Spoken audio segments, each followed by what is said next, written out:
నేందా తుఫాను గురించి అన్ని జాగ్రత్త చర్యలు తీసుకున్నామని ప్రభుత్వం ప్రకటించింది. అదే సందర్భంలో స్కూళ్ళకి సెలవులు.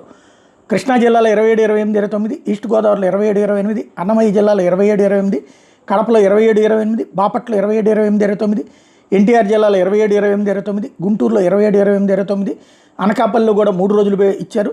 కాకినాడలో 31వ తారీఖు దాకా 27 నుంచి 31 దాకా, ఏలూరులో 27, 28, పల్నాడులో 27, కోనసీమలో 28, 29 తేదీల్లో సెలవులు ప్రకటించారు.